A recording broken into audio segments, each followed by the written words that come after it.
Seek freedom and become captives of your desire. Seek discipline and find your liberty. For discipline is the bridge between goals and accomplishment. Blessed morning to everyone. Dapat In naa line si with the Joey dali. celebration of Colegio of Pantocan 10th founding anniversary, welcome to our first series webinars spearheaded by the College of Criminal Justice Education with the theme Upholding Discipline and Excellence Amidst Pandemic, a webinar on professional career road mapping. To start with, let us pause for a while and feel the presence of our Almighty God for our invocation, followed by the singing of the Philippine National Anthem, Pantukan Hymn, and KNP Hymn through multimedia presentation.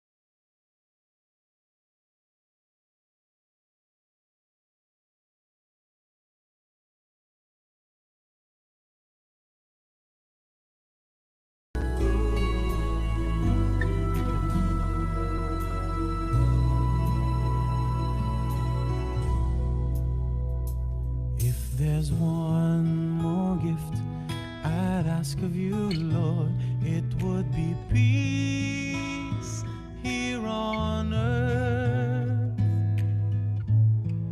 as gentle as your children's laughter all around, all around. Your people have grown weary of living in confusion. When will we realize that neither heaven is at peace?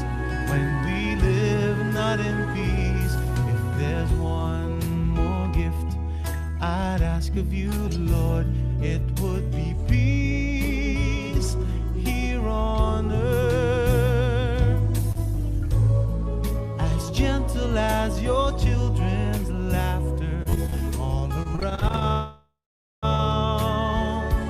all around. Grant me serenity within, for the confusions around are mere reflections of what's within, what's within me. If there's one more gift I'd ask of you, Lord, it would be peace here on earth, as gentle as your children's laughter all around, all around. Do-do-do-do. Lord, grant us peace, as gentle as your children's laughter all around.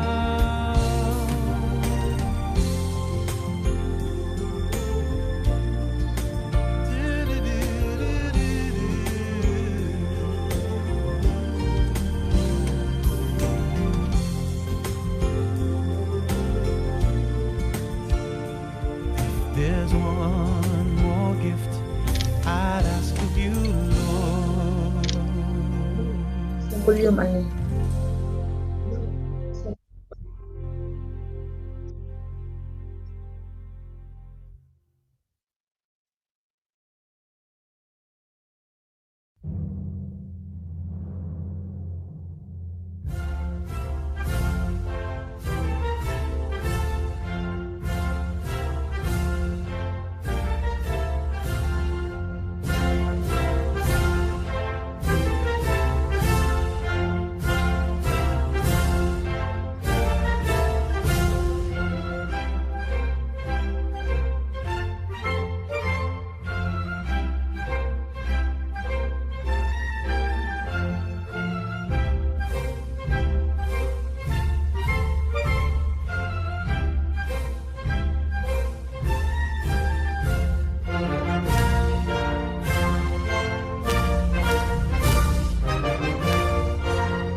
To give us a fresh start, the Vice President of Academic Affairs, Doña C. Cuquilla, will grace us with a round of applause.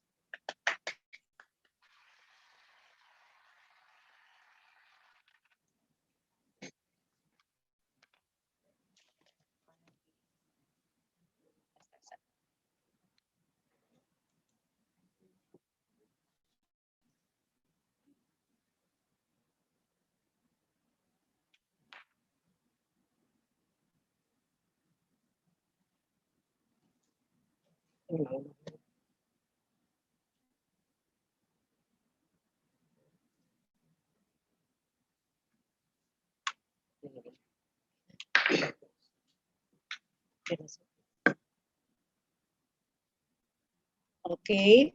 Good morning to everyone. My due respect to our chairman of the Board of Trustees, Mayor Roberto M. Lugo, our very supportive college president, Dr. Jocelyn Itzhua, to the VPs, Dr. Archie Fagutana, Dr. Nelia Pacanya, to the different program heads, my dear colleagues, to our honored speakers for today, and of course, to our students, especially the criminology. This is an opening activity in celebration of our 10th founding anniversary of KNP. We're very much honored to have this activity. Although we are in this pandemic situation, yet this situation will not hamper us from our usual activity, which is celebrating our founding anniversary.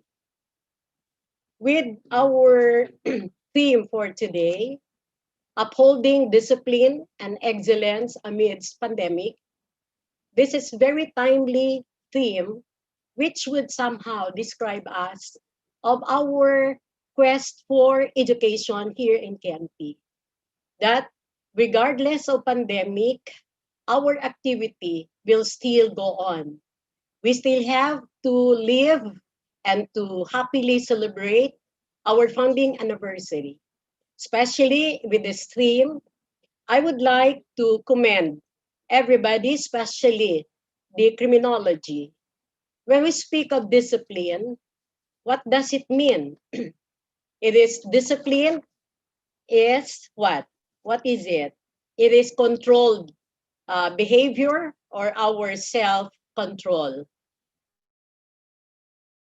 So in this pandemic, let us try to remember that with this activity, God is there for us. Let us not be challenged with the fear that our activity will not realize because of pandemic. We need to remember and we need to acknowledge that God is with us.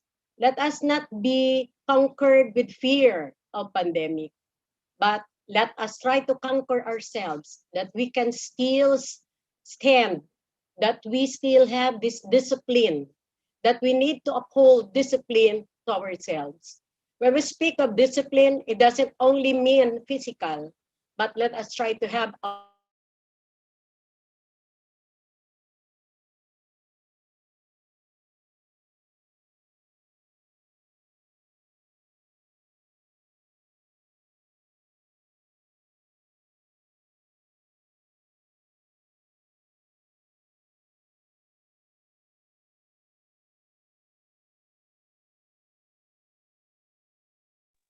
and of course, with the help of everybody in the academe, this will not be a this will be a success, no, for everyone. That living in this academe, especially in KNP, we have to tell to the Pantoqueños that we in KNP, we are still alive, we are still kicking, that regardless of online instruction, we are still there to uphold the vision and mission of KNP. So with our invited speakers, we should be happy that with our speaker this morning, the whole day, Dr. Canyo and of course Dr. Hua, they will be giving us input on how to really carry or how we uphold discipline and excellence regardless of our pandemic. No? So, as I've said a while ago, let us conquer fear. However, we need to reflect that we are still there, that we are still alive and kicking with God's presence in each one of us. We just have to remember, let us not forget, we have to remember, I would say, God is within us. We need to acknowledge only His presence in us, and everything shall follow. So I wish to welcome everybody for this whole day activity with the help of our honored speakers, that this activity would be a realistic one and it would be a very successful one. Okay, so good morning and welcome to this first webinar on our celebration, the 10th founding anniversary of KNP. Thank you and good luck to everyone.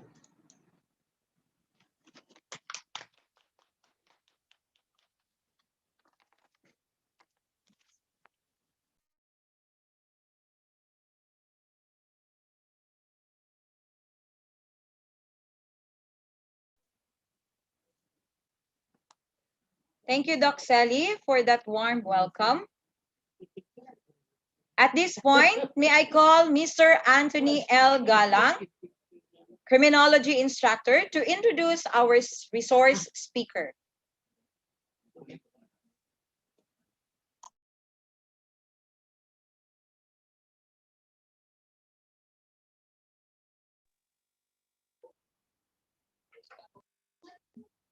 Okay, good morning, everyone. I'm tasked to introduce to you our guest speaker. He is one of the Commission on Higher Education Technical Panel member, preferably in criminal justice education. He also one of the Professional Regulation Commission CPD Council member, a book author, and a consultant of Rex Bookstore. And he is the national president of the Professional Criminologists Association of the Philippines. So please help me welcome uh, our guest speaker, Dr. Jerry J. Canyo. A virtual applause, please. Thank you. Thank you, Sir Galang. Galang ba yun? Thank you for this very kind invitation also. And of course, before I will start my presentation this morning, allow me to greet our Honorable Mayor, the Chairman of the Board of Trustees of Kolehiyo ng Pantukan, Honorable Robert M. Yugo, the Municipal Mayor of Pantukan. And of course, the Vice Mayor, Honorable Madel Cervantes, and the rest of the members of the Municipal Council. And I would like also to acknowledge and say good morning to a good friend, the college president, the very active, the very dashing college president of Kolehiyo ng Pantukan, Dr. Jocelyn Huwa. Ma'am, magandang umaga. It's been a while that we haven't seen each other due to this pandemic. And of course, allow me to greet also our Research and Extension Vice President, Dr. Nelia Pacania, our Vice President for Administration, Dr. Archie Fahagutana, and our Vice President for Academic Affairs, Dr. Celidonia Cuquilla, and the rest of the program heads of the different programs offered under your prestigious, the growing community college of Pantukan.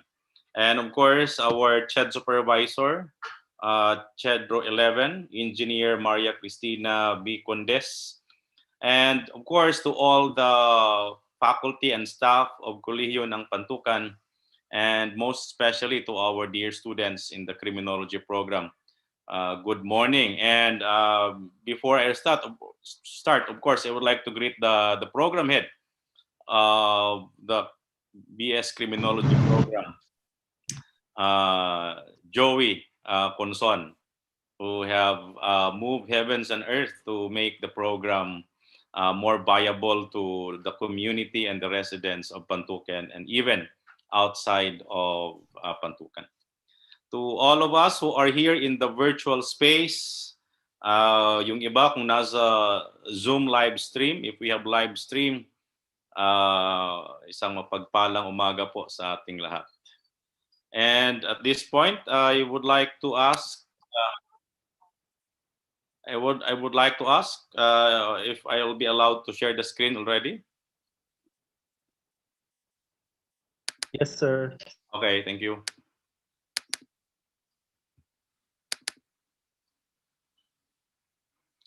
Is my slide visible?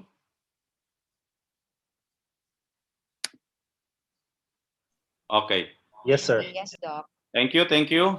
I have asked the program head of the criminology program to allow me to present this morning because I have also engagements in the afternoon. And of course, I cannot say no to Joey and of course, Ma'am Jo in this very memorable milestone of Kolehiyo ng Pantukan.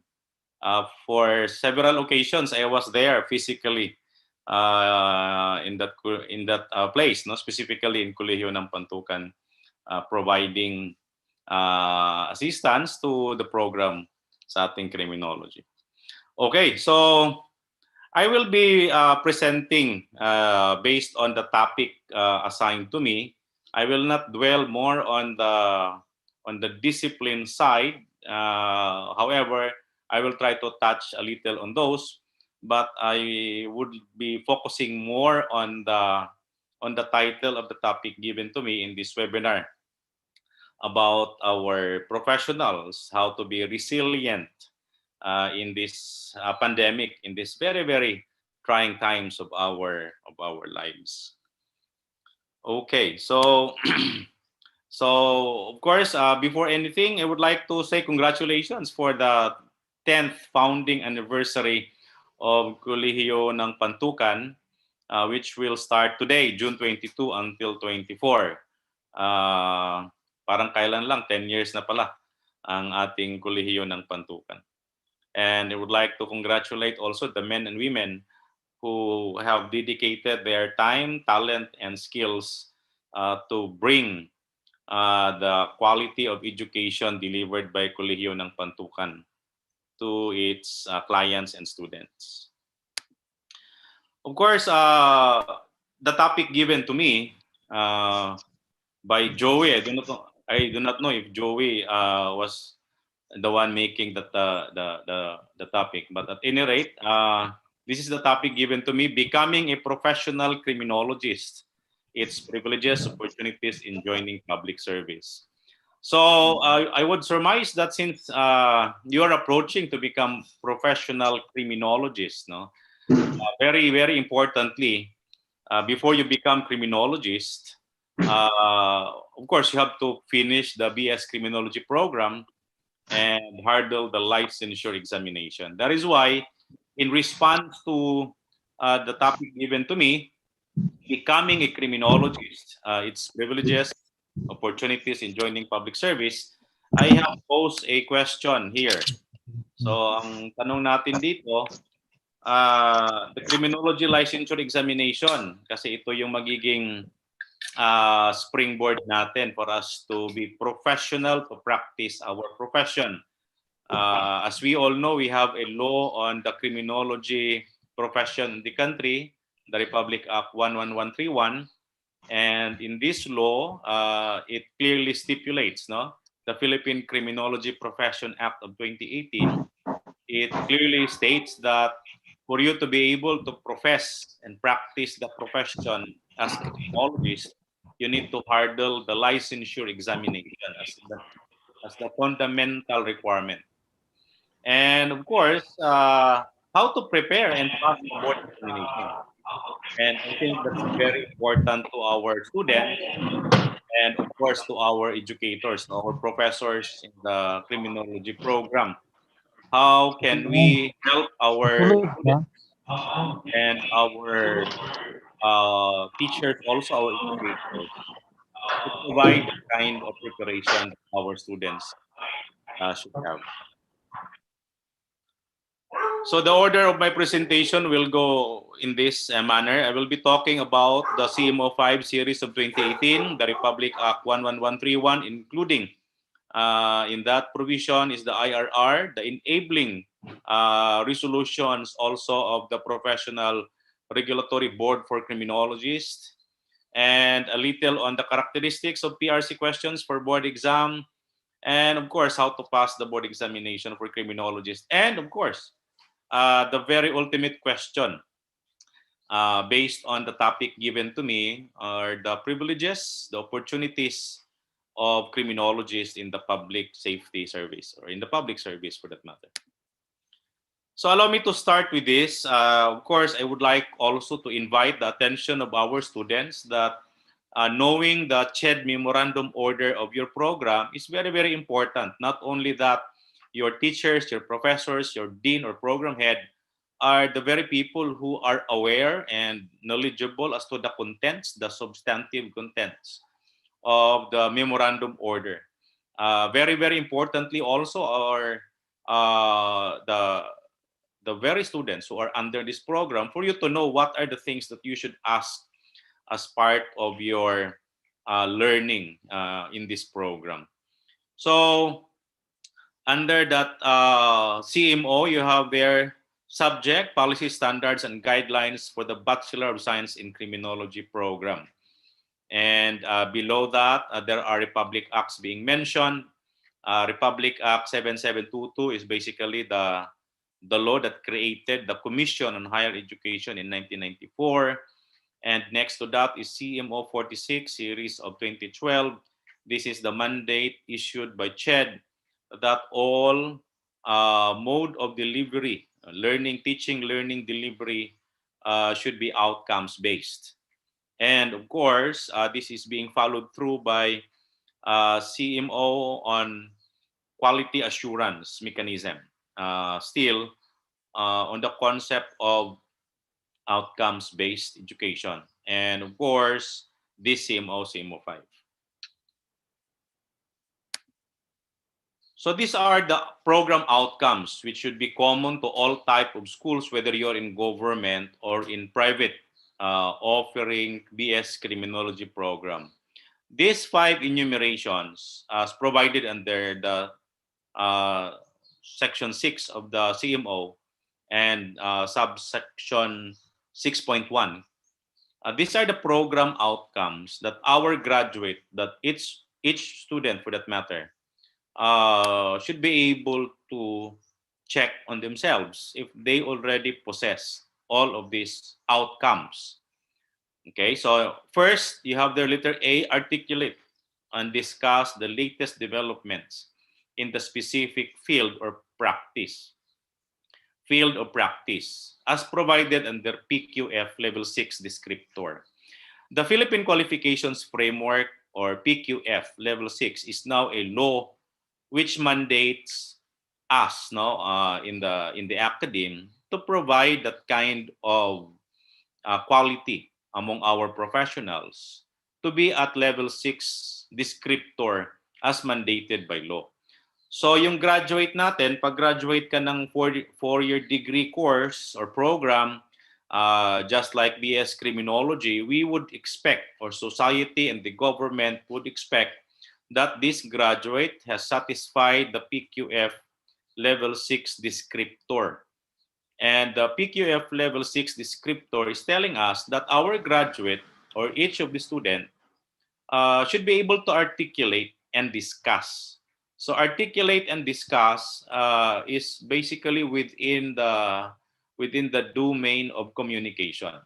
If you look at the second item, letter B, you have there effectively communicate orally and in writing. It's a redundant provision. And I think I would like to construe that that this is more of emphasis, that our graduates should be able to communicate effectively. So our students should also learn how to evaluate themselves if they can already communicate effectively as a requirement under the program outcomes mandated by CHED. Not only in English, but also in the Filipino language.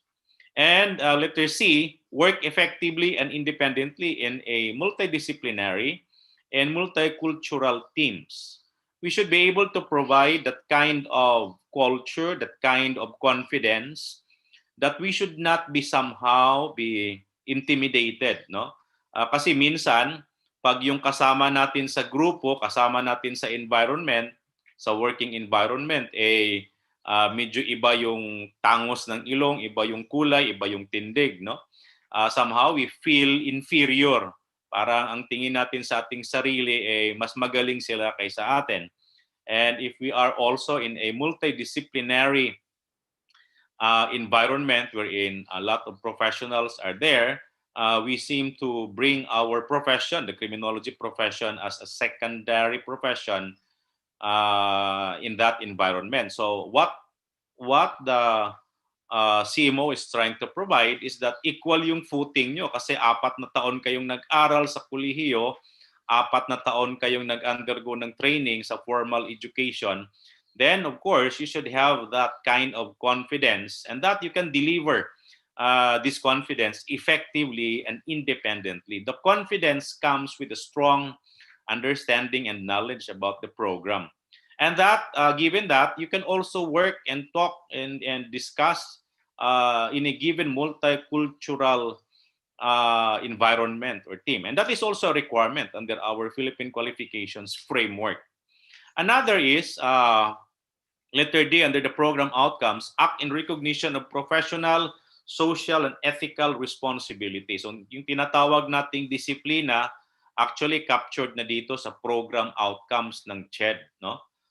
Sinasabi, act in recognition of professional, social, and ethical responsibility. So as students of criminology, hindi po kailangan na pag nag-graduate kayo, nagtapos kayo ng kolehiyo, saka pa kayo mag-aral kung ano ba yung social, ethical, and professional conduct. No, as early as a student, second year, first year, third year, fourth year, you should be able to somehow embed in you what are these professional values, what are these professional ethics, what are the social ethics, what are the social values that you need to somehow practice it already, so that when you graduate, you can be able to display and deliver this. No, so pag sinabing responsibilidad natin ito, gampanan natin, no? Because we are in this training program. 4 na taon po tayong sasalang sa training program na ito, formal training program, under the academic program BS Criminology. And of course, kailangan din natin i-preserve and i-promote yung Filipino historical and cultural heritage. Very, very importantly, kailangan nating alamin kung sino ba tayo, saan ba tayo nanggagaling. At alamin natin ano ba yung simbolo sa ating flag, yung basic and fundamental historical background ng mga Pilipino. Alam natin yan at kilala natin kung saan ba tayo nanggagaling.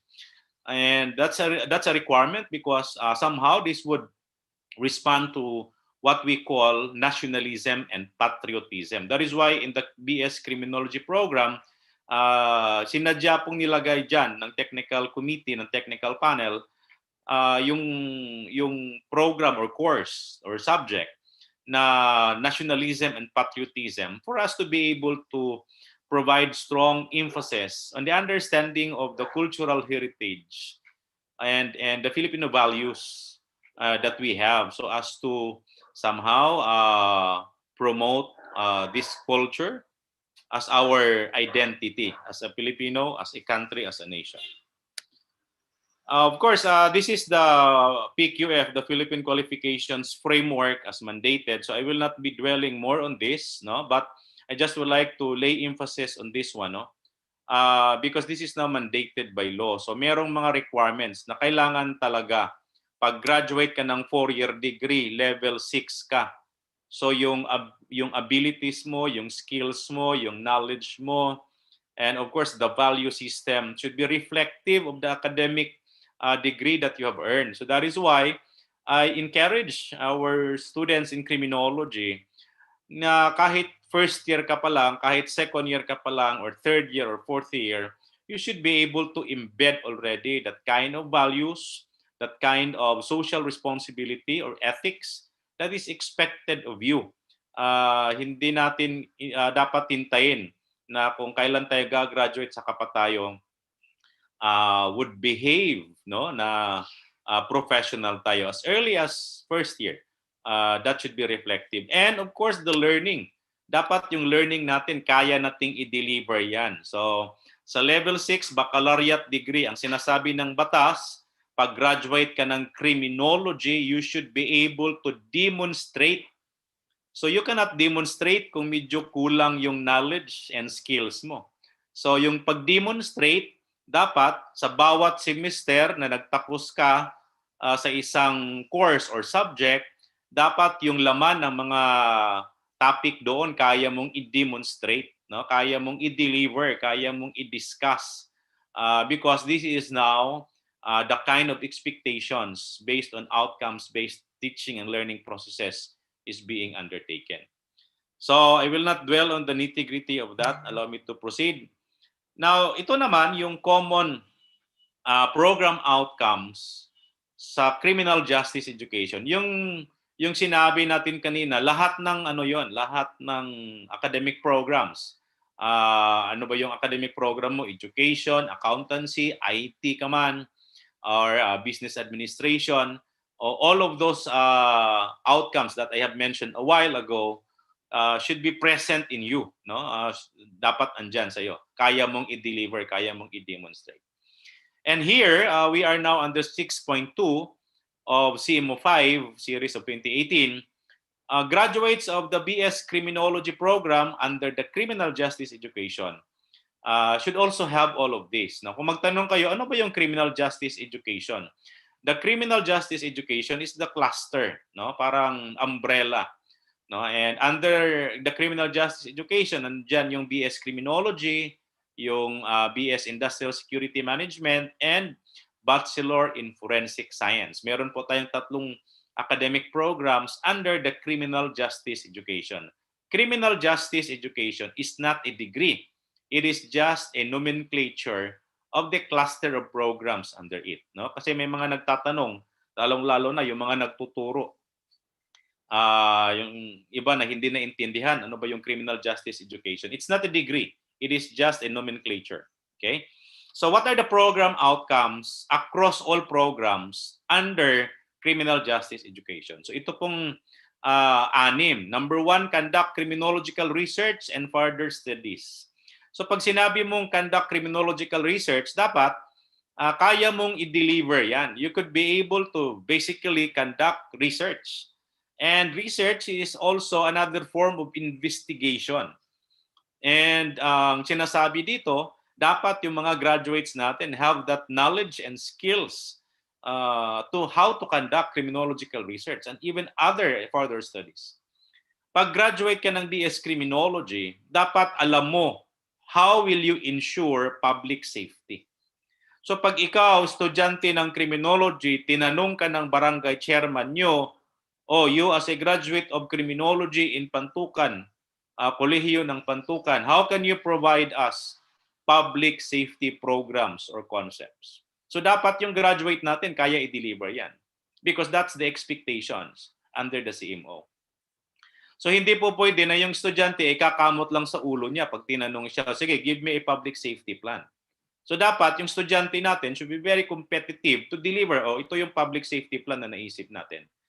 Given the topography, the characteristics, the profile of the residents in this community, this is how I look at that this is the most suitable and fitting public safety program.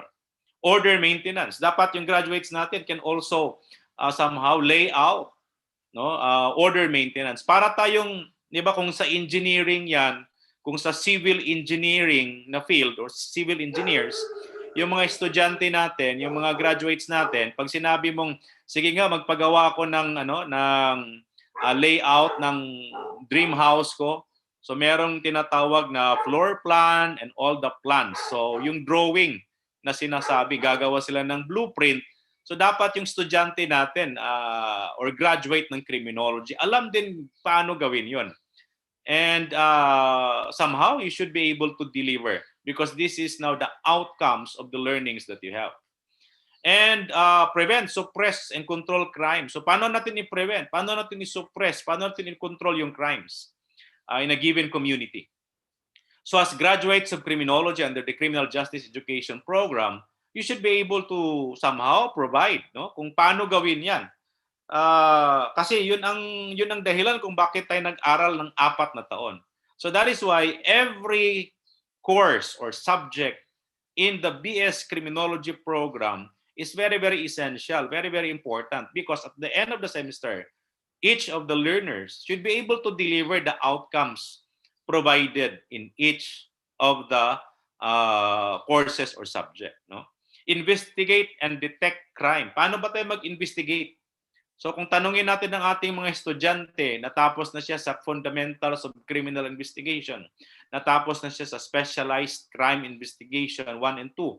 Oh, so dapat competitive na yan. Competent, alam na niya. So kung tanungin natin, sige nga, magkanda ka ng investigation.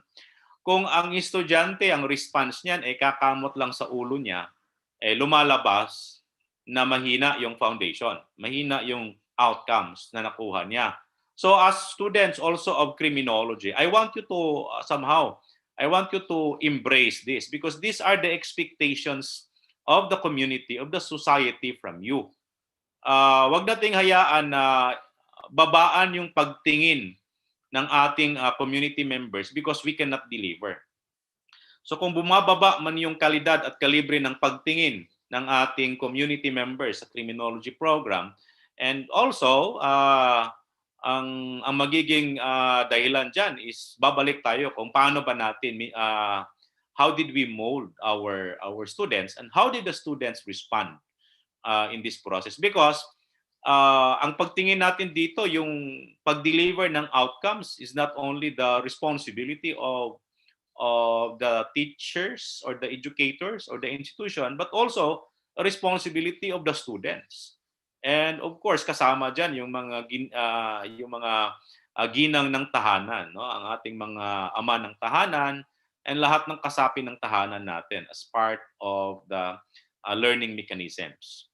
So dapat alamin natin to. So sa mga estudyante natin, dapat we have to ask ourselves, alam ko na ba paano mag-investigate? How to detect crime? How to enforce laws, rules, and regulations? So yung enforcement of laws, very, very fundamental yan. Wala kang mai-enforce na batas kung hindi mo alam yung batas. So fundamentally, you should be able to learn, to know the laws, and somehow have a very clear understanding on the provisions of the laws. Kasi wala kang mai-enforce and you will not enforce it correctly if you do not understand or you do not know these laws. So kung nagkulang man yung oras ng teacher niyo sa pagbigay ng kaalaman with regards to the laws, rules, and regulations, as a student, as a learner, it is incumbent upon you to somehow educate yourself on this process. Protect lives and properties. How? How do you protect lives and properties? So as graduates of criminology, paano kayo maglatag ng programa in protecting lives and properties? So yun ang tanong kasi outcomes based siya. We would like to see proof and show us the proof that you have learned indeed. And the learning comes with the demonstration of the knowledge that you have. So all of these things, hindi lang ito pagtuturo kung paano i-hurdle yung board examination. But somehow, yung pag-demonstrate ng kaalaman, kailangan nating tingnan din as the requirement of our CMO. So specifically, the BS Criminology program has the following program outcomes. Meron din siyang 6 na program outcomes. No? Sinabi dyan, graduates of the BS Criminology program equipped with relevant knowledge, skills, attitude, and values. So dapat yung graduate daw ng BS Criminology program, kung ikaw ay gagraduate ng BS Criminology program, dapat alam mo paano mag-conduct ng criminological research on crimes, crime causation, victims, offenders, to include deviant behavior. So dapat alam mo ano ba yung mga rules and regulations in the conduct of research. Kasi yung research na sinasabi, it's a technical thing which is also governed by technical rules. And somehow all students who are conducting research should have the technical knowledge how to apply the technical rules governing conducting research for that matter. And the second outcomes that our students and learners should have is that dapat alam natin, no, internalize the concepts of human rights and victim welfare. Dapat alam natin, no, as criminology students, ano ba itong human rights? Bakit ba pag yung kriminal binugbog, pinatay, sisigaw ng human rights? Paano pag yung pulis ang nabaril? Bakit walang sumisigaw na human rights? Kailangan natin maintindihan ano ba talaga ang pinagkaiba ng mga tinatawag nating elements of the government and ordinary citizen. Ano ba talaga tinatawag nating state actors? No? Paano pag CPP-NPA members yan? Merong pinatay, merong binugbog, meron bang human rights violation? Yan. No? Ang human rights violation ba nakaangkla lang lahat doon sa sinasabi nating government personnel or members of the government instruments. So, kailangan nating maintindihan yan, no? Kasi parang ang sagwa masyado tingnan na yung graduates ng criminology, yung iba nga pulis na, ang babaw pa rin ng pag-intindi ng human rights. Dapat tayo sa criminology, alam na alam natin kung ano ba ang human rights. When can a police officer claim human rights? And when can a police officer is denied of the claim of human rights? So there are things and there are parameters that you need to understand. So the teaching and learning processes on human rights education is very, very essential, very, very fundamental. And kasi internalize, ilaliman natin yung pag-intindi. And of course, victim welfare, no? Yung victim ba, may mga rights din dyan? May mga human rights ba yung victim? Yung perpetrator ba, may rights din yan? So that's the thing that we need to internalize, no? And somehow, when you graduate and finish the BS Criminology program, we expect that you know all of these things. Alam niyo yung rights. Alam niyo yung pagkaiba. No? Minsan kasi may nakikita akong mga post sa Facebook. No? Yung iba, mga general na, yung iba, mga kernel in the law enforcement sector, hindi pa rin naintindihan kung ano ba talaga ang kahalagahan. Ano ba talaga ang difference ng ating human rights, yung tinatawag nating state actors and non-state actors in the framework of human rights. So kailangan maintindihan yan. Another, letter C, demonstrate competence. Ang sinasabi, masyadong mabigat. Demonstrate competence and broad understanding. So dapat, you can demonstrate. Ang yung pag-demonstrate, dapat alam na alam mo. No? You have that competence. In law enforcement administration.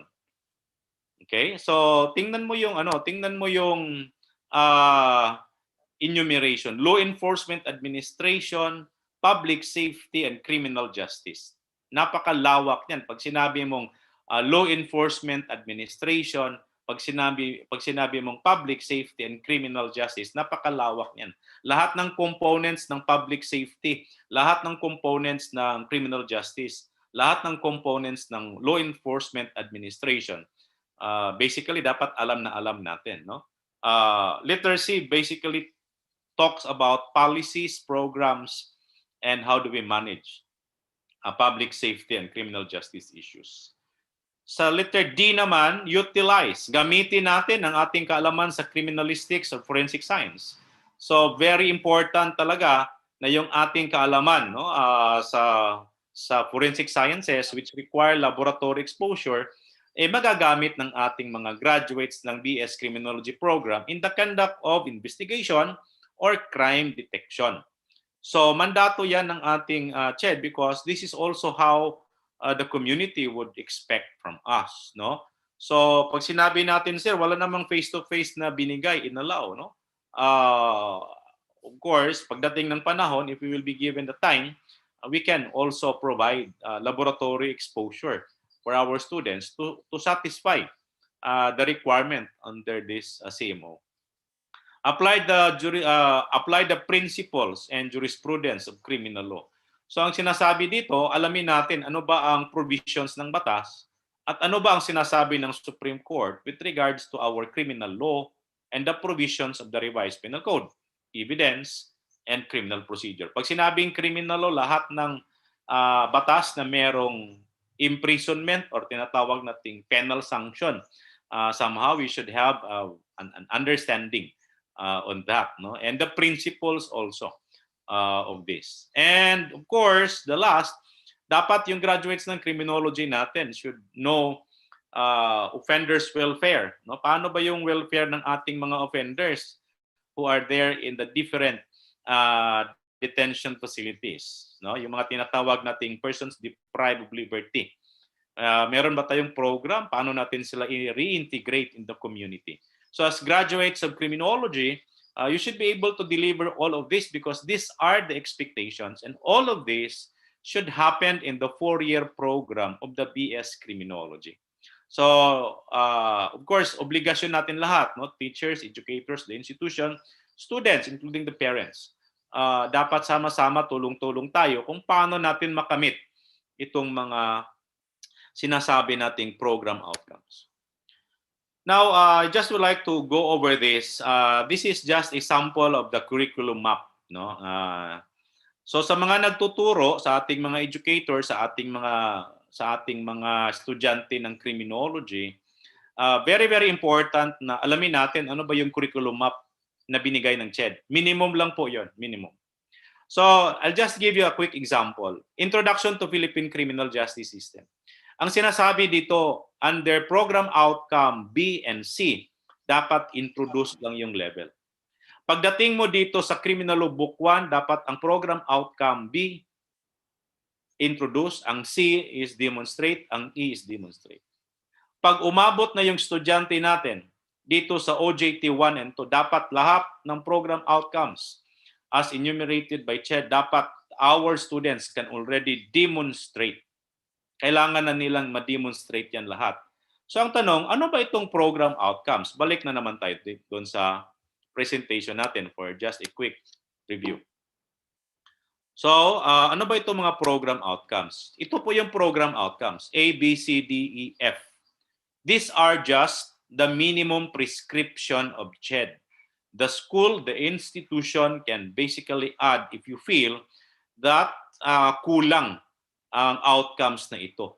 And this outcome should reflect in the courses or subjects that we are offering.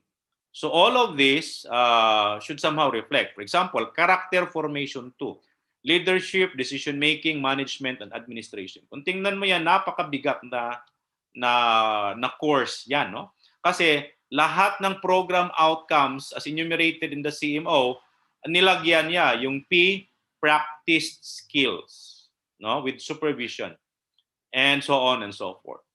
But ang pinakamabigat, itong OJT. Dapat pag nag-OJT yung mga estudyante natin, alam nila lahat kung ano ang i-demonstrate as required as a minimum prescription of CHED.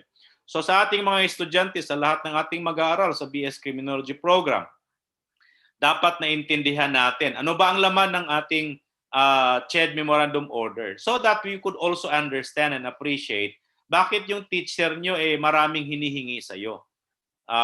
Bakit yung teacher nyo kung ano-ano yung mga hinihinging bagay. So tingnan natin yung provision ng curriculum map as required, as provided under the CHED Memorandum Order.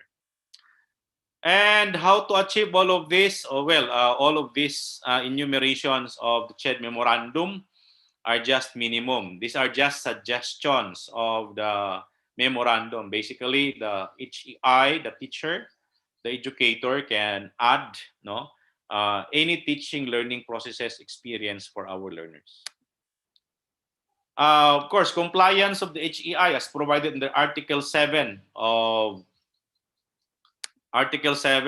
the CMO5. So merong mga bagay-bagay dyan na nire-require Section 18, program outcomes, including kung merong idadagdag yung school. Section 19, curriculum, with the curriculum map as an indicator and guide kung ano yung mga program outcomes na nilatag. Section 20, dapat meron tayong performance indicators for each of the outcome. Meron tayong instrument. How do we determine? How do we evaluate? Ano ba ang rubric na gagamitin natin dyan for us to see that our students are already performing at that level? So, Section 21, outcomes-based syllabus. So, the outcomes-based syllabus, dapat alam ng ating mga teachers, no, and mga educators na lahat yan, it's not only a syllabus, kasama dyan yung curriculum map. No? Kasama dyan yung curriculum map and as much as possible, kasama yung tools. Paano natin i-rate yung estudyante if they can really deliver the thing that we call program outcomes. And kung kailangang baguhin, no, of course, dapat meron tayong continuous quality improvement na proseso. Hindi po pwedeng 10 taon na tayong nagtuturo, wala man lang evaluation, wala man lang determination kung tama ba, natututo ba yung mga estudyante natin, ano ba dapat ang baguhin natin sa approaches natin. No? So all of these things is enumerated under our CMO. Okay, so allow me now to proceed under the provisions of Republic Act 11131. This is a very, very new law signed by the President last November 2018. This is an act regulating the practice of criminology profession in the Philippines and repealing the old law governing the criminology program, Republic Act 6506. No? So this law dapat maintindihan at malaman ng ating mga estudyante, mga mag-aaral. Section 15 of the law, ang sinabi diyan subjects, no? Ang sinasabi diyan subjects for licensure examination. So, merong enumeration na nilagay diyan ang ating batas, but not, no? Meron din siyang nilagay na proviso, but shall not be limited to the following, no? So ano itong mga subjects? Criminal jurisprudence and procedure, law enforcement administration, crime detection and investigation, criminalistics, correctional administration, and sociology. So kung tingnan mo yan, yan yung mga subjects in the licensure examination. Pero pwede bang baguhin yan sa pagbabago ng ating curriculum? Of course, merong sinasabi ang succeeding paragraph niyan. So, ang sinasabi, the board in consultation with the APO, in the case of APO, it's the PCAP, no, the Professional Criminologist Association of the Philippines, and the academe, and subject to the approval of the commission refers to the PRC, may revise or exclude any of the subjects with their corresponding ratings and their syllabi and add new ones as the need arises to conform with technological changes brought about by the developing trends in the profession. So meaning, pwedeng baguhin yan. Bakit ko yan binabanggit at this point? Because yung ating subjects in the licensure examination, nagbago na po siya because of the advent of CMO 05 series of 2018. So kailangan nang baguhin yan and that will be effective 2022 next year. No? So, ito yung rating. No? Section 17 of the law, Republic Act 11131, ang sinasabi, rating in the licensure examination. So for our graduates and our students in criminology, this is very, very important and very, very essential. Why? Because under this provision of the law, there are two requirements for you to become criminologist. No? Two requirements. Of course, given na yung graduate ka ng criminology. So for you to pass the licensure examination for criminologist, dapat meron kang weighted average rating of 75%. That's the first requirement. Second requirement, dapat wala kang grade na less than 60% in any given subjects. So dalawang requirements. Kasi pwedeng meron kang more than 75% na weighted average, but one of the subject is below 60, then in that case, hindi ka pumasa sa examination. So, tingnan natin yung succeeding provision ng Section 17. So, halimbawa, yung examinee obtains 75%, but meron siyang grade, has a grade below 60% in any of the subject. Ano mangyayari sa kanya? Ang sinasabi ng batas, the result of the examinee shall be deferred. Pag deferred ka, hindi ka pasado. Yung below 60 na score mo sa isang subject o dalawang subject, kailangan mong i-retake. Shall be required to retake that particular subject or subjects. And the deferred examinee shall only be allowed to retake once. So for example, yung isang subject or dalawang subject in the licensure examination, ang score mo ay 58, pero yung average mo 80. Hindi ka po pasado doon kasi hindi mo na-satisfy yung pangalawang requirement na dapat wala kang grado na below 60. So ano mangyayari sa'yo? Deferred ka. And you will be allowed to retake that subject or those subjects na below 60 yung score mo. And the retake is given only once. Ano naman ang score na kailangan mo doong makuha? Ang sinasabi ng batas, 80%. How about below 80? Bagsak. Failure na yon. You have to retake the entire subjects in the licensure examination. For criminologist licensure exams, there are 6 board subjects. 6. So kung dalawa doon, below 60 yung grade mo, you have to retake that only once. And you need to get 80% in each of the subject. Hindi average, each of the subject for you to pass the licensure examination. Meron bang period kung kailan i-retake yan? Meron. Ang sinasabi ng batas, dapat 2 taon lang from the time na nilabas yung score mo, yung results ng exam na na-defer ka. Kasi below 60 yung score mo. So you're only given 2 years. Pag lumagpas na ng 2 years, ano ang mangyayari? Failure. Failed na yan. Nais mong mag-take ulit ng licensure exam. You need to retake the entire 6. Kasi lumagpas ka na sa prescriptive period na 2 years.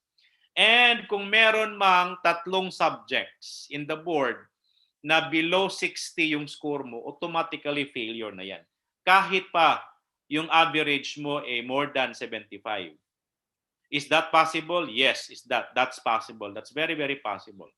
So, below 60 yung 3 subjects, pero yung average mo more than 75%, considered failure yan sa licensure examination.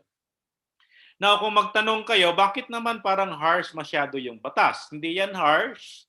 The law is basically providing quality assurance mechanism in all aspects, dimensions of the criminology profession. So, if you fall short of this, ibig sabihin, you don't belong to the community of criminologists kasi you fall short of the requirements provided by law. Okay. So ito yung simplified discussion natin sa provision na yan. 3 subjects below 60 failed regardless of average. Kahit ano yung average mo, kahit more than 75. 2 subjects with below 60 conditional passing, yung tinatawag natin na deferred. Provided the average is 75. Kasi kung 2 subjects mo below 60, pero yung average mo naman below 75, or lahat ng subjects mo above 60 pero average mo below 75, bagsak din yun. Isang subject below 60, conditional. Provided again that the average is 75. So there are 2 requirements for you to pass the licensure exam. 1, you must have an average of at least, the very least, the very minimum, 75%. And second requirement, dapat wala kang score na below 60. no? Now, you may ask, Sir, ano bang ibig sabihin ng 75%? Kasi sa school namin, this is just an example, no? Sa school namin, pag nakakuha ka ng 50 out of 100, 75% na po ang equivalent.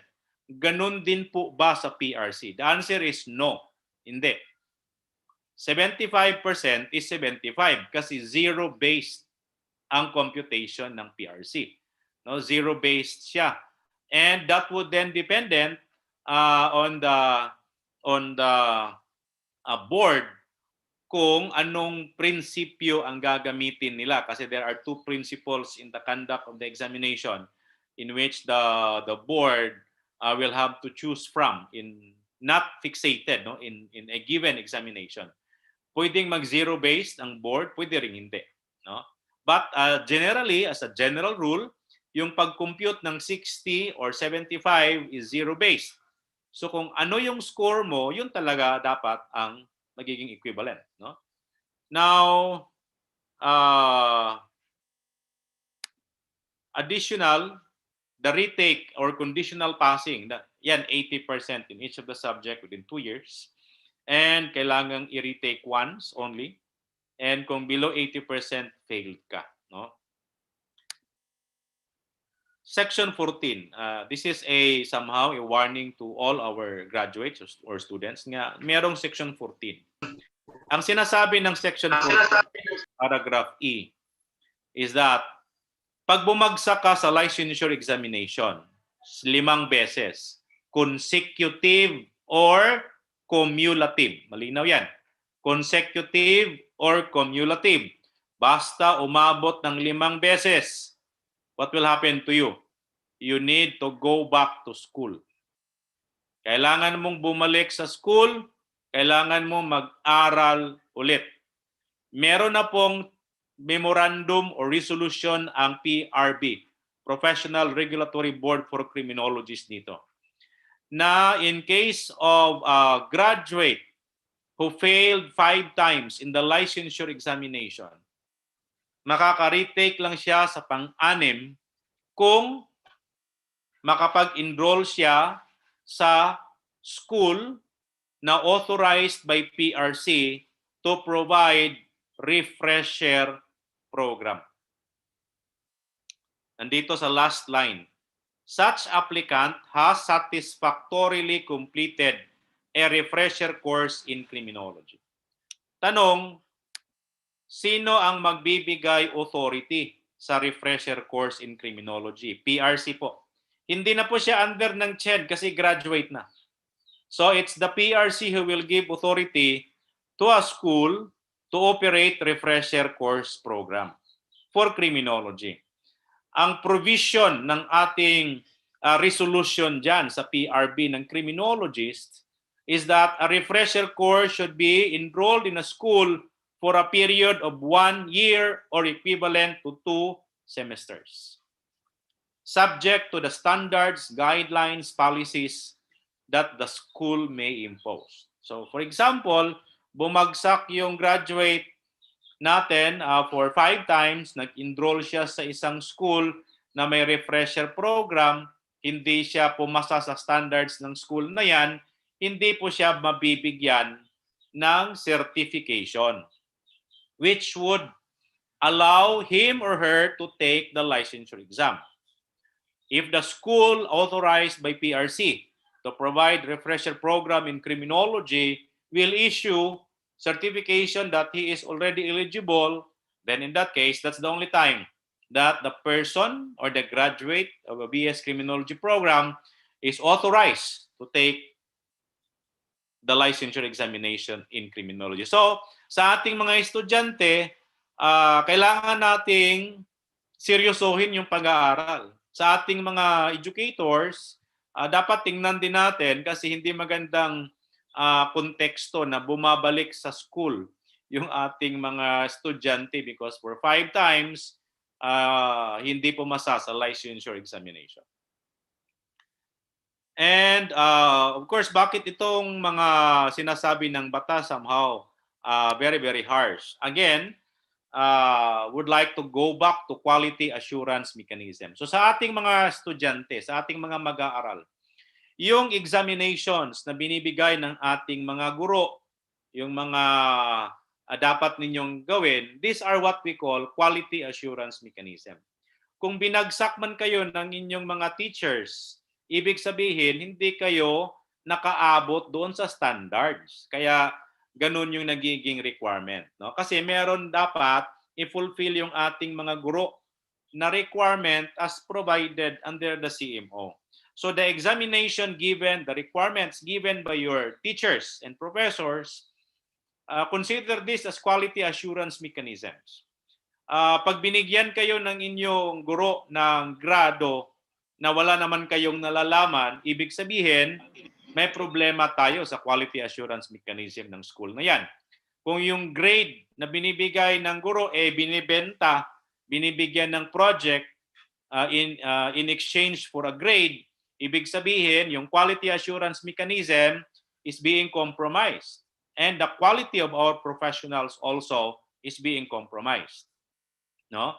So dapat sa ating mga guro, tingnan natin yung bagay na yon. Are we willing to have these things be compromised? Kung maging somehow pabaya tayo sa mga obligations and responsibilities natin. So what's the benefit of these provisions? Bakit meron ganitong stringent, very, very strict requirements in the board examination? Somehow it will benefit school performance. Kasi for example, kung tingnan natin yung PRC performance, lumalabas na nasa 33% lang for the past 15 years. 15 years. Base sa pag-aaral, nasa 33% lang yung passing performance ng mga graduates of criminology program. Oo, nasa 33. First takers, medyo mataas siya, nasa 46. Ang repeater, nasa mga 10 to 12% lang. In total, nasa mga 33% lang yung overall board exam performance. So lumalabas na it seems that yung obligation and responsibilities of our educators hindi nabibigay sa ating mga mag-aaral.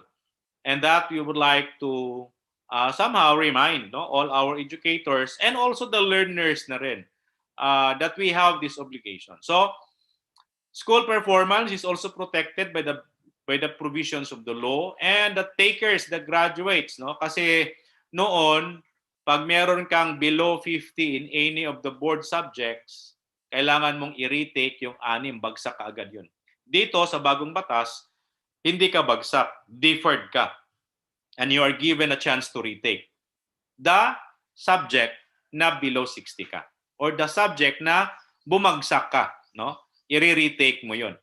Parang final exam lang 'yan sa isang subject mo, no? Na nagbigay for example si Dean Joey Conson nagbigay ng exam.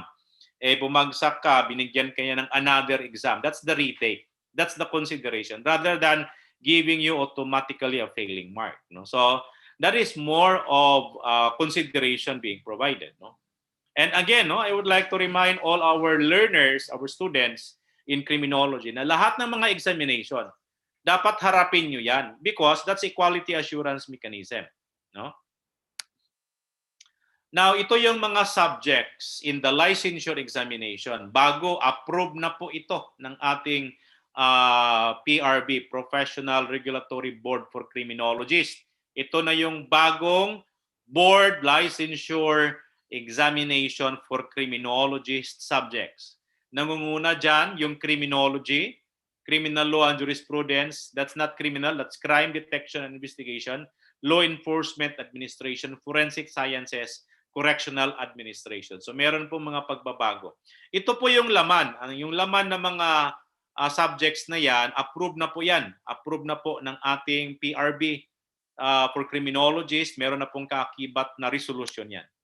So, for criminology, ito yung components. Introduction to criminology, theories of crime causation, professional conduct and ethical standards, human behavior and victimology, dispute resolution and crisis incident management, juvenile delinquency and juvenile justice system, criminological research 1 and 2, character formation 1, which is nationalism and patriotism. Now, ang tanong dito, Sir, paano pag old curriculum yung graduates namin mag-take ng licensure exam?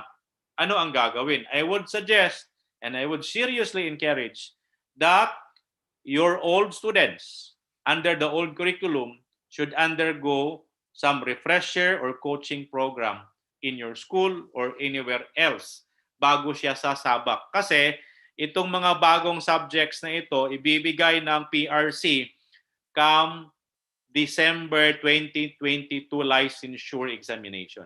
So yung mga hindi nakapasa, pagdating ng December 2022 licensure examination, lahat po sila haharap dito sa panibagong laman ng ating licensure exam.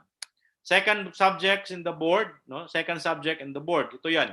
Introduction to Philippine Criminal Justice System, Criminal Law Book 1, Book 2, Evidence, Criminal Procedure, and Court Testimony. Kasama dyan, Human Rights Education, kasama na sa licensure exam under Criminal Law and Jurisprudence. Next, Fundamentals of Criminal Investigation. Ito yung mga laman and intelligence, Specialized Crime Investigation 1, Traffic Management and Accident Investigation with Driving, Specialized Crime Investigation 2, Fire Technology and Arson Investigation, Drug Education and Vice Control, Technical English, which is legal forms, Technical English 2, Investigative Report Writing and Presentation, and Introduction to Cybercrime Environmental Law.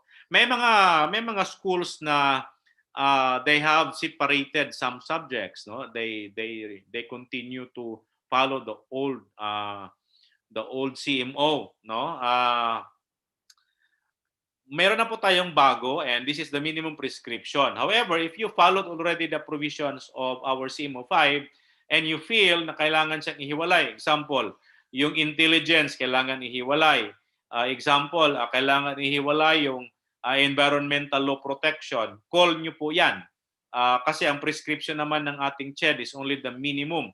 If you would like to separate it, well and good. No?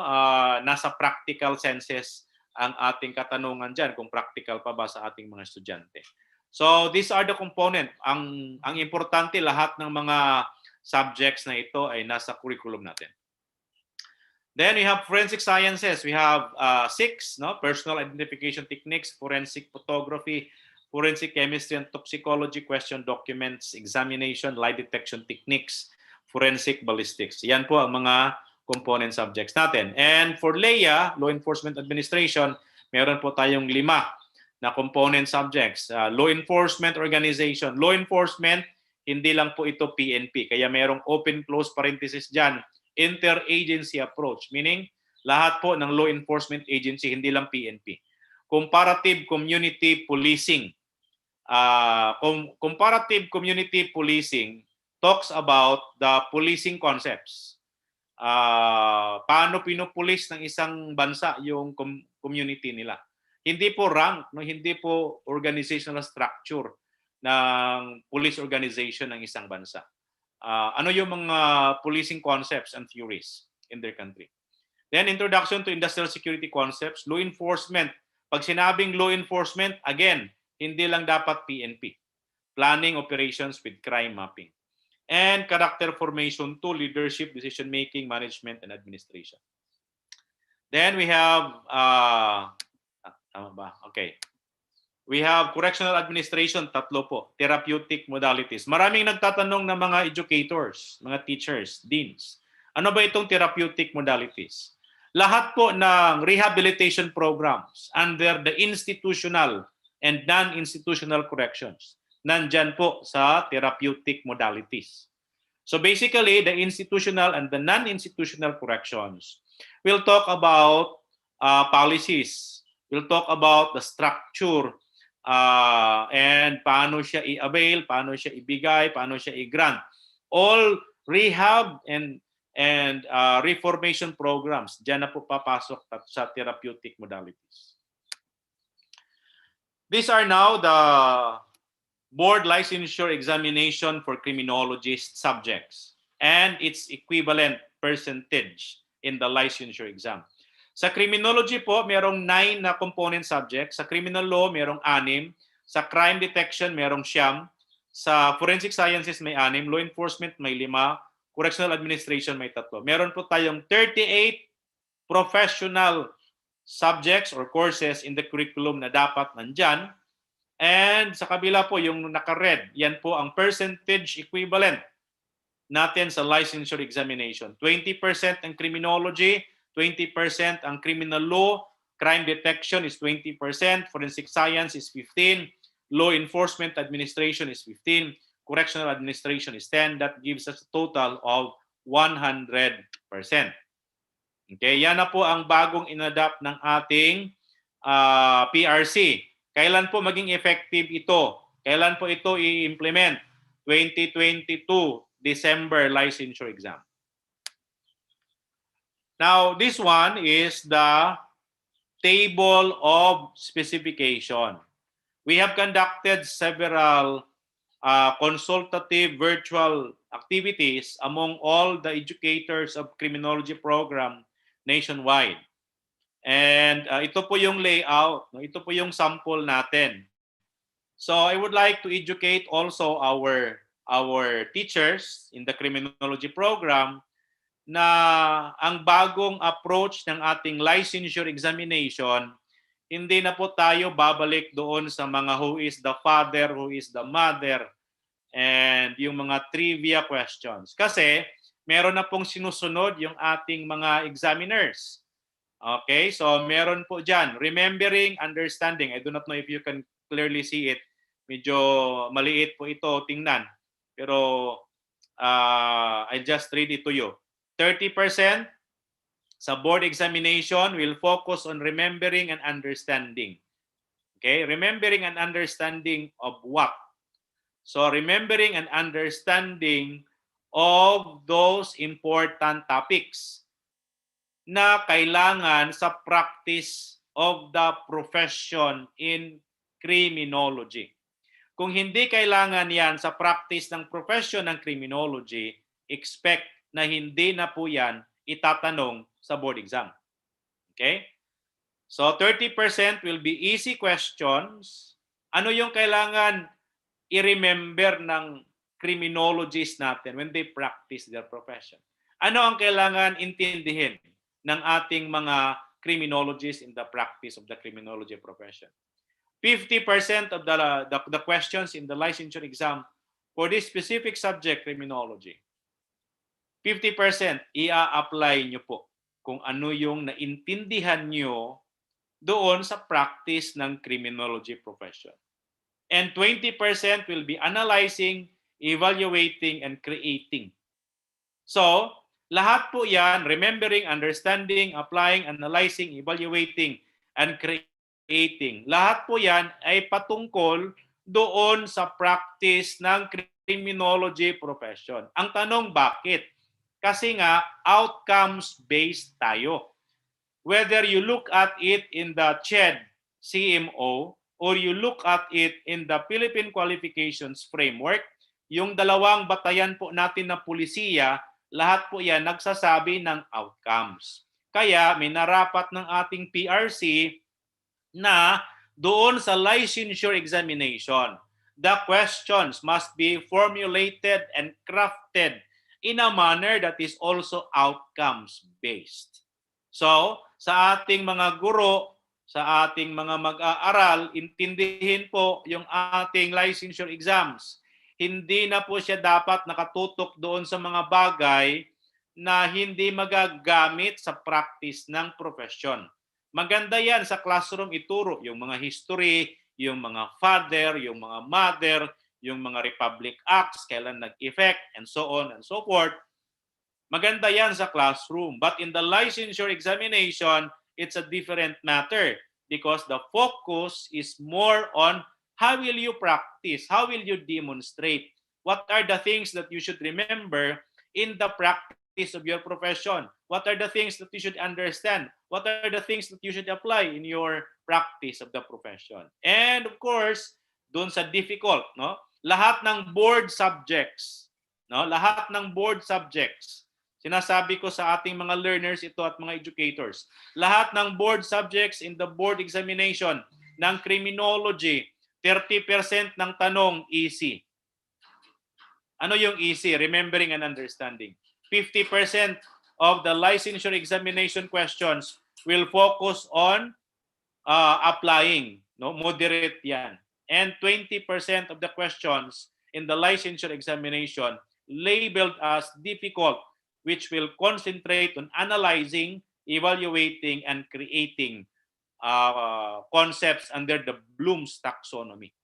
So sa ating mga teachers and learners, no, if you would like to dwell on this, no, try to look at the framework provided to us by PRC, because ultimately we are preparing our students to hurdle the licensure examination. And I think these things can very well equip and help our students.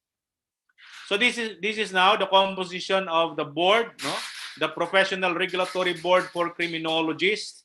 Ang chairman natin si Attorney Ramil Gabao. Members, Honorable George Fernandez, Warren M. Corpus, Lani T. Palmones, and yung isa bakante pa. No, hindi pa naka-appoint ang ating Pangulong Rodrigo Roa Duterte. Rights, privileges, and opportunities of criminologists. So ano ba ang mga rights and privileges? And I would like to bring your attention under the provisions of the law as provided under Republic Act 11131, the Philippine Criminology Profession Act of 2018, Section 2, Statement of Policy. I want you to be very clear on this, no? Sa lahat ng ating mga guro and ating mga mag-aaral sa criminology, tingnan nyo po yung Section 2, Statement of Policy. Ano ang sinasabi dyan? The state recognizes the importance of criminology profession. So, under this law, binibigyan na po ng kahalagahan yung ating criminology profession in what? In national security, in public safety, peace and order, and in nation building and development. Because of this provision of the law, nasa mga shoulders po natin, sa ating mga educators and ating mga mag-aaral, yung challenge. Ngayon na binigyan na tayo ng value and importance ng ating gobyerno, ng ating bansa in the area of national security, in the area of public safety, in the area of peace and order, in the area of nation building and development. Ang katanungan po dito, yung ating produkto ba kayang panindigan ang kanilang kaalaman, ang kanilang skills and competence dito sa mga bagay na ito na binabanggit ng batas. That is why very, very important and very, very essential really that our educators and learners should and must step up to satisfy the provisions of the law in which we are given importance, hindi lang recognize, importance talaga, kahalagahan ng ating criminology profession. So kailangan po natin yan panindigan at ipakita sa buong bayan that we are really deserving of this mandate of the law. Yan, no? Hence, it shall develop and nurture competent yung graduates natin, virtues, dapat naka-embed yung ethics, yung discipline, no, yung respect, no, yung tinatawag na etiquette, and all the values, good values of a professional, which would somehow satisfy as a productive and well-rounded criminologist. And of course, nandyan din, world-class and globally competitive. So kailangan natin i-satisfy yan. I'll proceed to the next slide. Rights and opportunities of criminologists. Ano ba ang mga rights and opportunities ng ating criminologists? So Section 5 ng ating batas. That is why I would like to invite all our learners or our students in criminology, first year to fourth year. Basahin niyo po yung batas, Republic Act 11131. Tingnan niyo po yung Section 5, Scope of Practice. So nandyan po sinasabi po yung practice ng ating criminology profession. Ang sinasabi po dyan, the practice of criminology shall include but shall not be limited to acts or activities performed. Naka-enumerate po dyan sa section 5. Always remember, but shall not be limited to acts or activities. Bakit I am giving that emphasis? Kasi baka merong mga bagay-bagay na hindi nabanggit ng batas. The law enumerates only the things that the law can enumerate, but however it also includes practice or activities that is within the profession of criminology. Kaya nga merong sinasabi but shall not be limited to. So hindi po ibig sabihin na hindi naman nakabanggit, hindi naman na-mention ng batas. So hindi ito saklaw ng criminology. So under the legal construction, ang pag-construe, ang pag-intindi po niyan, yung batas has only enumerated a few. So kung meron mang saklaw sa practice ng criminology na hindi nabanggit, kasama pa rin po yan.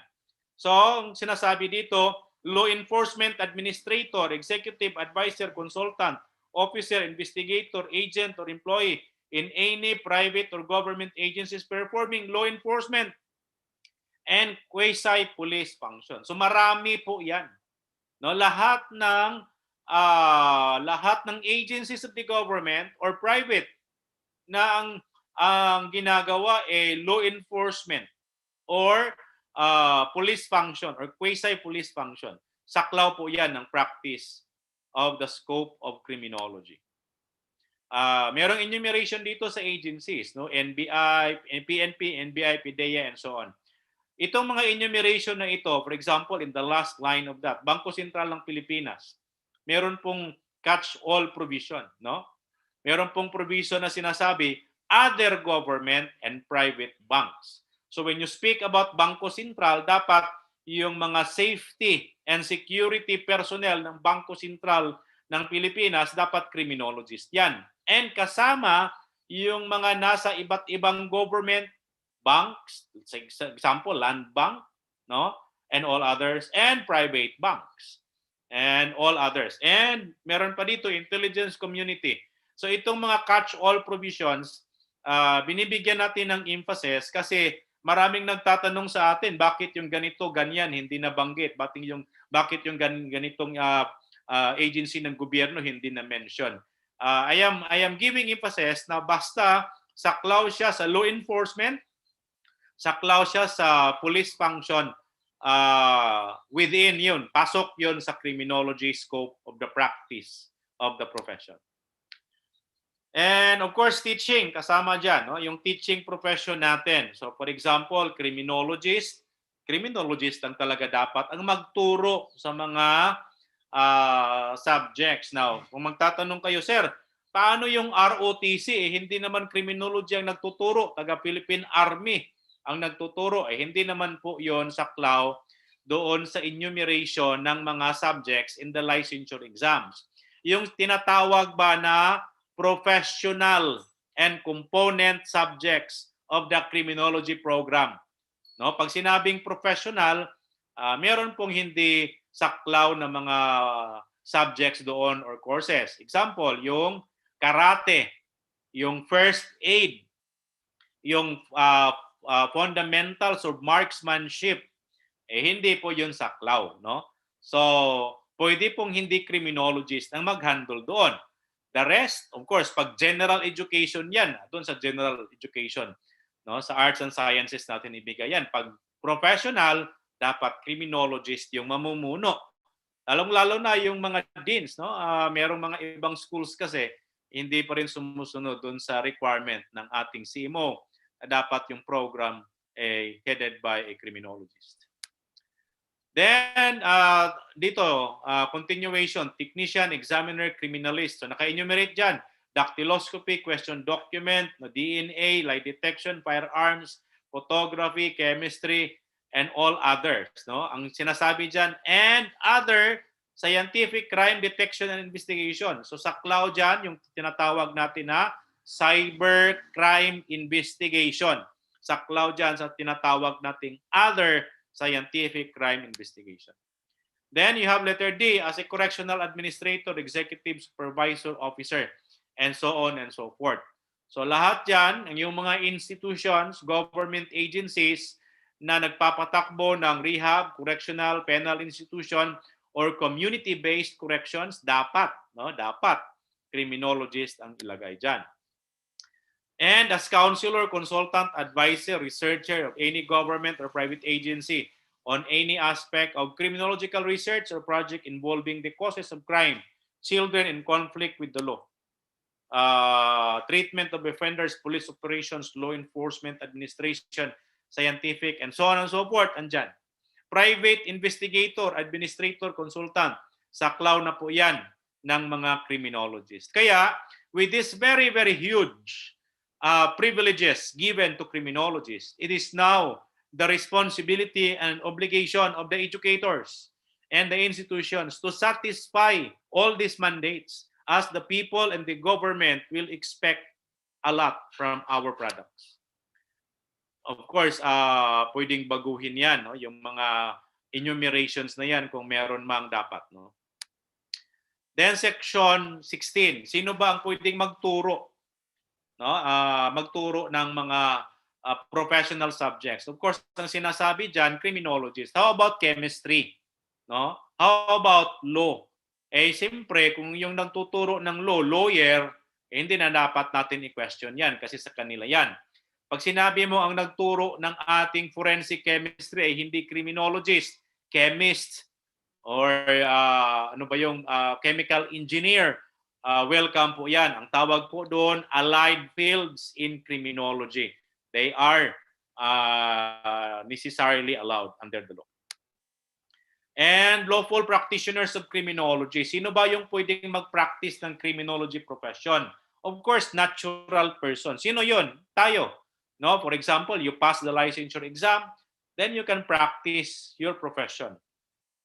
Or yung mga jump na tayo doon sa tinatawag nating juridical person. So for example, nagtayo ka ng detective agency, no? Eh dapat criminologist, no? Nagtayo ka ng investigative agency, dapat criminologist 'yun. May mga requirements po naka-enumerate diyan. Pag sinabing juridical person, ibig sabihin these are legal personalities created by fiction of law, which has also a life of infinity, no? Actually, mas mahaba pa yung bagong buhay ng mga juridical persons versus the natural person. Noon kasi 50 years, ngayon inamindahan na. Okay, so association and cooperatives, pwede yan, saklaw yan sa mga, for example, security agency, detective agency, investigation agency, na cooperative or association, then in that way, dapat criminologist. No? Kung papasukin yung services or practice of profession of criminology. Ano ba ang mga privileges ng criminologist natin? No? Okay, section 34 sa ating mga estudyante dyan. No, ito po yung privileges ng ating registered criminologist. Ang sinasabi dito ng section 34, all registered criminologists shall be exempt from taking any other entrance or qualifying government or civil service examination and shall be considered civil service eligible to the following government positions. Nandyan po naka-enumerate. No? Now, halimbawa nag-apply kayo sa isang government agency. Tapos, you were required to take qualifying or entrance exam. Ang pinakamabisang gawin po nyo dyan, magreklamo kayo sa Civil Service Commission. So that the Civil Service Commission will inform the respective agency concerned to follow the provisions of the law, respect the provisions of the law. Bakit? Kasi nga, pinirmahan nga ng presidente ito inaprubahan nga ng kongreso ito So they have no other option or choice but to enforce the provisions of the law. They can have any other mechanism. Pero pag lumalabas na yung entrance exam ay mas mabigat pa sa value ng license, ay lumalabas na may problema tayo doon. Legally speaking. And ang ating license, no, if you are a licensed criminologist, ang naka-enumerate dito kasi jail officer, police officer, no, and fire. So hanggang saan siya mag-a-apply? Jail officer 1 to jail superintendent, meaning from patrolman to lieutenant colonel. If you are not a criminologist, ano ang mangyayari sa iyo? Well, under the provisions of the law, pag hindi ka criminologist and nag-apply ka sa PNP, kailangan mong mag-take ng NAPOLCOM entrance exam. NAPOLCOM Police Entrance Exam. Pag naipasa mo yon, then you have now the eligibility to apply in the PNP. Halimbawa, natanggap ka sa PNP. Now, from patrolman, that's the new rank ngayon, di ba? Patrolman. Nais mong magpa-promote sa corporal, the second rank. Eh, hindi ka criminologist. What will happen? You need to take another eligibility na binibigay ng NAPOLCOM. So, mag-take ka ng police officer eligibility exam. Eh, how about kung naipasa mo yon? Naging ano ka na, naging sarhinto ka na ngayon. Now, hindi ka ma-promote sa staff sergeant or technical sergeant or master sergeant kung wala ka ring eligibility. So, kailangan mo rin mag-take ulit ng eligibility requirement. Eh, paano pag naging lieutenant ka na ngayon? Can you be appointed as a lieutenant? The answer is only when you have the eligibility for lieutenant. No? How about meron kang eligibility for lieutenant? Nais mo magpa-promote to captain. I'm talking on the PNP. Captain, wala kang eligibility, of course, hindi ka ma-promote. And up to the rank of lieutenant colonel. Pero pag criminologist ka, eh lahat po yun, diretso na. Kasi your being a criminologist gives you an eligibility. So yung pagpasa nyo sa board, dalawang bagay po ang binibigay ng batas sa inyo. Number one, your title. Your title as a criminologist. Just like engineer, just like doctor, just like lawyer. They are called engineer, architects, lawyers because they pass the board exam, the bar exams given. Pag hindi ka pumasa, hindi ka pwede tawaging engineer. Okay? So in that way, tatawagin kang criminologist because pumasa ka sa board exam. Now, ano pa ang magiging benefit mo dyan? Yung eligibility application ng pagpasa mo sa board exam. Huwag po nating ikumpara yung civil service eligibility, yung sub-professional and professional eligibility exams. Bakit? Yun po ay mga pure eligibility exams. Wala pong titulong kaakibat doon. No?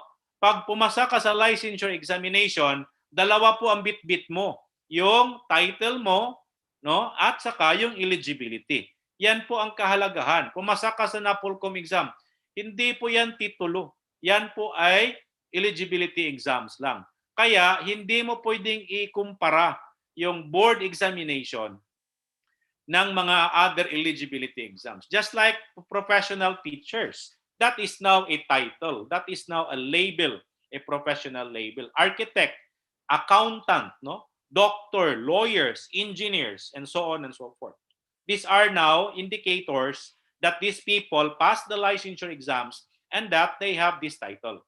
No? And of course, given by that, no, title, kasama doon yung eligibility. So for example, sir, graduate ako ng academy. No? Graduate ako ng Philippine National Police Academy. Wala akong eligibility o hindi ako board exam passer. My rank is lieutenant. Ano ang mangyayari pag nagpa-promote ako ng kapitan? Wala kang eligibility. You need to take eligibility exams. Kailangan mo magkaroon ng eligibility para ma-promote ka to the next rank. Yan po ang effect ng ating eligibility requirements.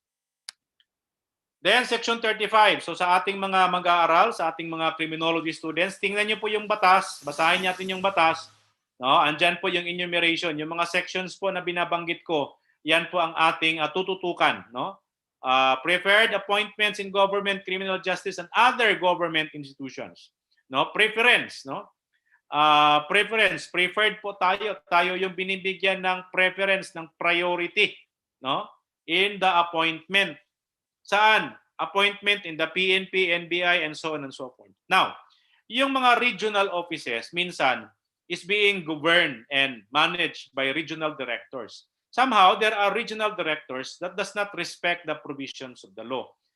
And very well, you can challenge that. Sa ating mga parents, sa ating mga magulang na nag-invest, no, ng dugo at pawis para lang maitawid yung pag-aaral ng inyong anak, eh kayo po ang mayroong karapatang mag-question dyan kung bakit hindi binibigyan ng halaga ng mga government institutions na ito yung anak nyo na nakapagtapos at pumasa sa licensure examination.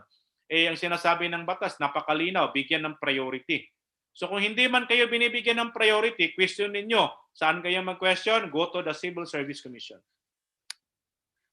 So yan, enumeration yan. Again uulitin ko, kung meron mang agencies na hindi nabanggit dito, but within the ambit of the practice of the criminology profession, within the saklaw, no? Saklaw ng criminology profession, yan po ay kasama, no? Kung hindi man nabanggit dito sa enumeration ng batas.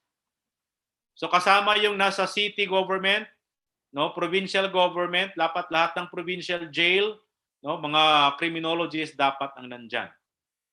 And all other government-owned and controlled corporations and other government agencies with positions involving practice of criminology, dapat irespeto at ilagay yung criminologist dyan. Section 36, lateral entry. There are government agencies na meron silang lateral entry. Anong ibig sabihin ng lateral entry? From non-commission to commission officer. No?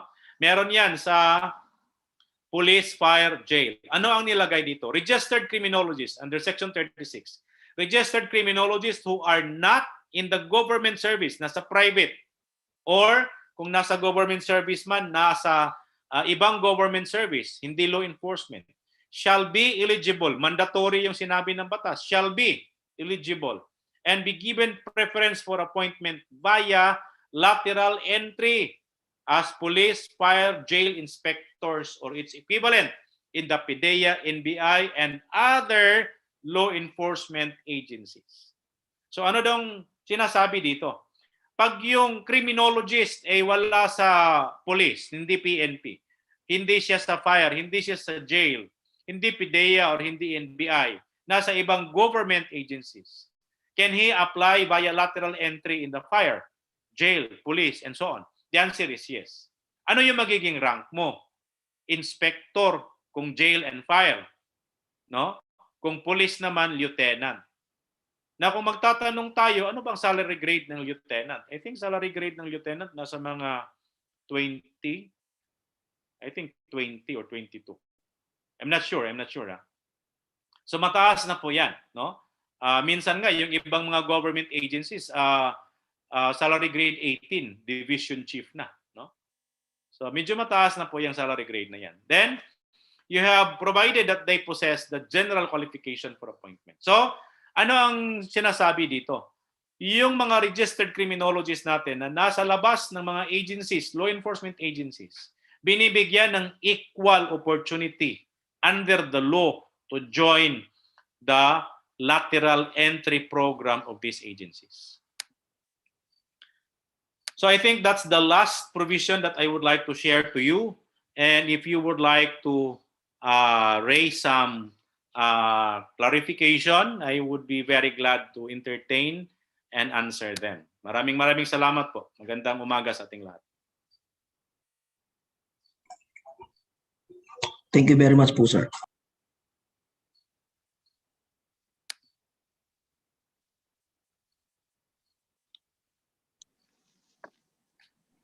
Ma'am Dais.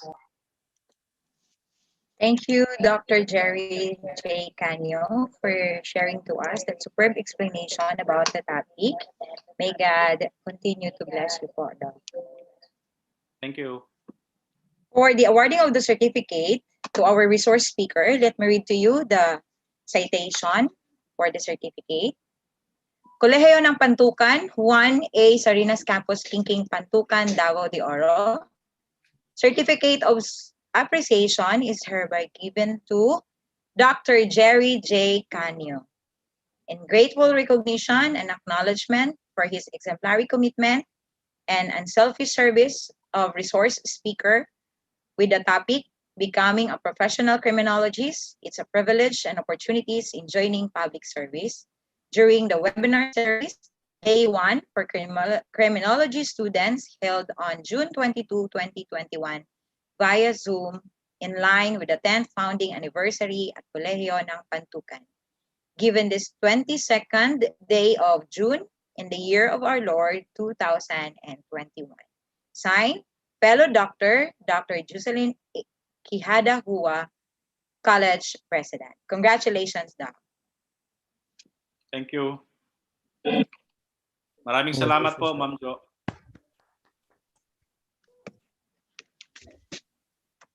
All right. It is time for us to get more information and clarify things from this webinar. Our open forum is officially open. Please do not hesitate to raise your hands if you want to ask personally in a Zoom platforms or channel it to our Q&A box. So our media correspondents will assist you. So do we have any questions from our participant?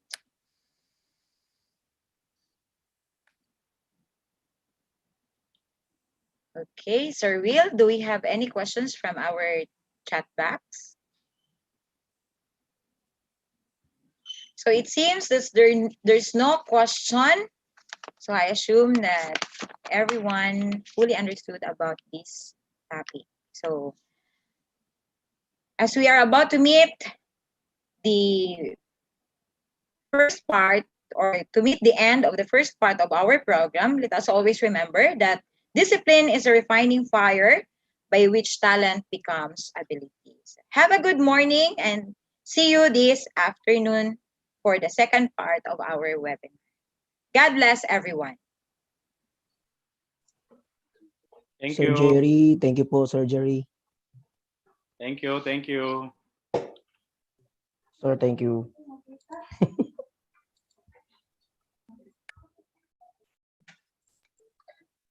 Joey, thank you very much. Sir, thank you din po, sir. Thank you, Dr. Canyo. Thank you po, Thank ma'am. you, Dr. Good time to Canyo. see. Nice to see you on the screen. And thank Likewise you po. for sharing your expertise with the criminology students. Really Yes, an ma'am. honor to be with you as our resource speaker. Thank you po, ma'am. Okay. Congrats, Joey. So you still have another speaker in the afternoon. Yes, ma'am. Okay. Okay.